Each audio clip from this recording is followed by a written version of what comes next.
What's up, everyone? Welcome to The Plot Strikes Back. Nick here to talk about Yellowstone Season 5, Episode 10, titled The Apocalypse of Change. There will be spoilers in case you have not watched this episode yet, but in case you have, then let's go right into it. Before we do, I would really appreciate it if you hit that like button, subscribe to the channel for more content. Let's go ahead and dive into it, shall we? One of the things I loved is that this episode explores Kayce's growing unease as he hears Beth's accusations on the phone, and he begins to piece things together in his head surrounding the circumstances of their father's death. We see his emotional reaction while he's driving the truck to the ranch, biting his lip until it bleeds, and that really reveals the depth of his inner turmoil.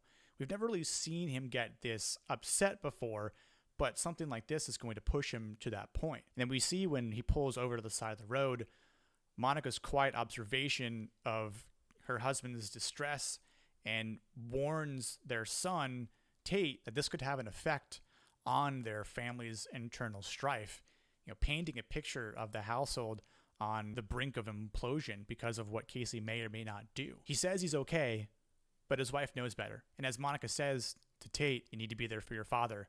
When he's quiet, when he's not saying much, that's the most important time to support him. Meanwhile, Jamie is consolidating his power. He's leveraging his alliance further with Sarah Atwood and market equities in terms of how long it's going to take to get the ranch, and of course, elevating himself to become the next run at governor of Montana. And he's going to challenge Beth and the family's control. And he's in that position to do so because of the manipulation that we all know Sarah Atwood has been working on this entire season. He has now become the main antagonist, and really, his character is in the mix of a internal conflict. We saw in the previous episode, he's guilty, he's showing his emotion, he's crying, but yet he wants this power. He wants to be in a place where he has this ambition, and we don't know if this ambition will lead to his ultimate downfall, or will he be able to outmaneuver Kayce, Beth, and Rip and the family to claim his place in Montana's political landscape. Not that I minded it so much with the flashbacks, but this episode does add complexity because of the flashbacks in Rip's time at the Four Sixes with the rest of the Yellowstone crew. It juxtaposes the chaos in Montana with the simplicity of the cowboy life in Texas, much like we see in the opening with the rattlesnake and Teeter's tent on top of her, and the fact that they're in a rattlesnake nest and they have to relocate in order to get out of it and not be in danger.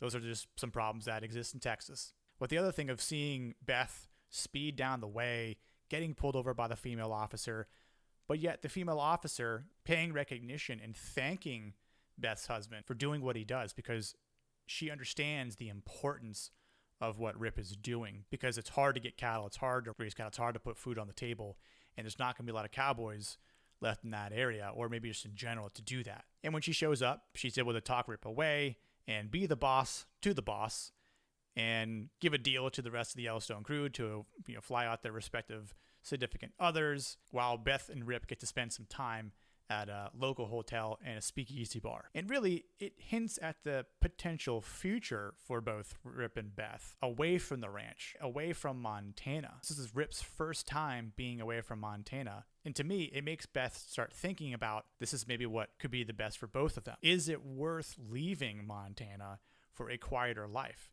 and not in a place that has tourism? Because as she finds out when she starts asking the gentleman next to them at the bar, he's there simply for cattle, as Rip knows, because it's the largest cattle capital in the world. This possibility introduces the theme of change within this episode and survival, because the Dutton family faces an external threat while grappling with the internal fractures.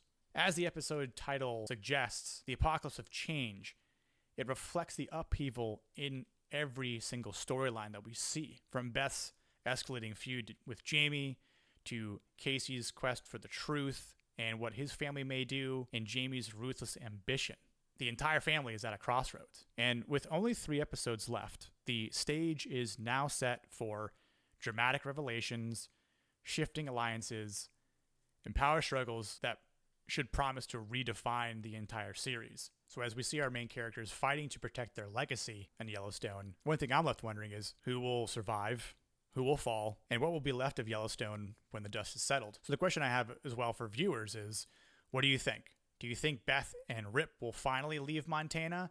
Do you think Kayce will be able to hold it all together long enough to expose the truth and survive and then build a life for both him, Monica, and Tate? But also what's going to happen to Jamie and Sarah Atwood for that matter? Are they both going to live? Will Jamie succeed? Are they both going to fall? Maybe make a stop at the train station? Who knows? Let me know your thoughts in the comment section below. Again, if you enjoyed this video, hit that like button, subscribe for more Yellowstone content and other content as well. And I'll catch you all on the next episode here on The Plot Strikes Back. Cheers.